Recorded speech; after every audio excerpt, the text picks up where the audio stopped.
Let's talk about dyspraxia and intelligence. And as someone who has dyspraxia, I've often thought, does my dyspraxia affect my intelligence? We are going to try and answer this question. And what is intelligence?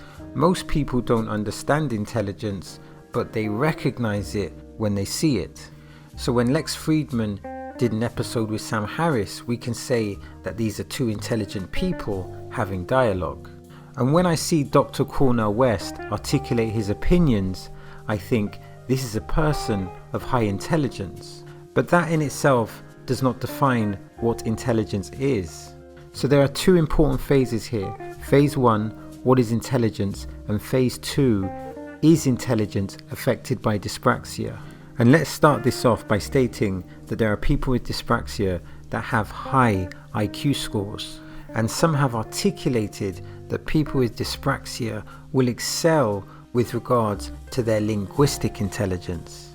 And of course there are arguments with regards to the effectiveness of IQ scores, but this is not that video. And clearly I think there are different forms of intelligence. You can have art intelligence, boxing intelligence, chess intelligence, and we will briefly address that. So let's analyze this train of thought and begin this journey. So it's important to understand intelligence. So let's give a definition. So there are 9 forms of intelligence, which are the following. Number 1, linguistic. This is the intelligence of using words. Think of Shakespeare. Number 2, there's logic. This is the ability to reason.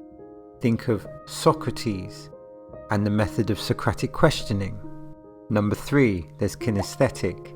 Think of being skilled at sports. And number 4, there's naturalistic. Think of seeing patterns in nature, being interested in biology, the jungle, etc. And number 5, there's the musical intelligence, the ability to create music and understand music. Think of Mozart, and in the modern day context, think of RZA from the Wu-Tang Clan.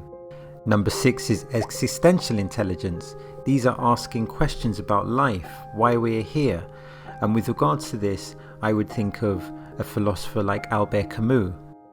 Number 7, there's intrapersonal. This would be concerning understanding how you feel, understanding your feelings.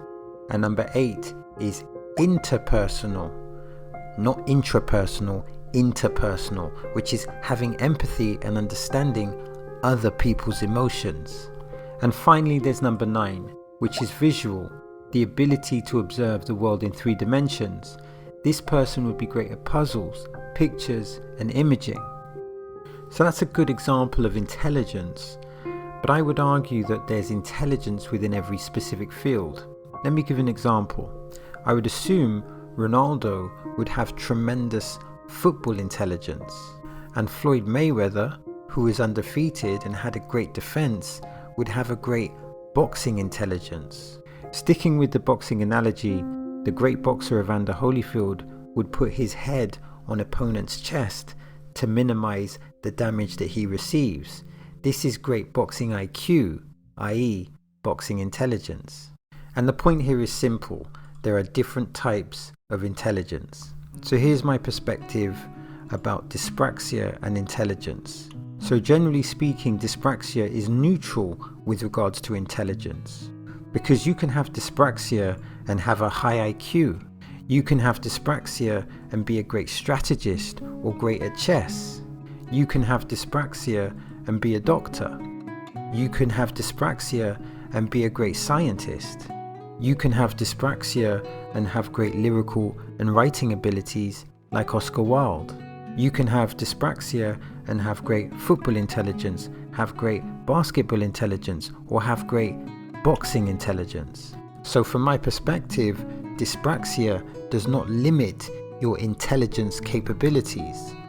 And also, I think there's an argument for dyspraxia and divergent ways of thinking. That is quite a complex topic, but I might discuss it in another video. And don't let the negative psychology of dyspraxia hold you back. In fact, you can make it a motivating factor.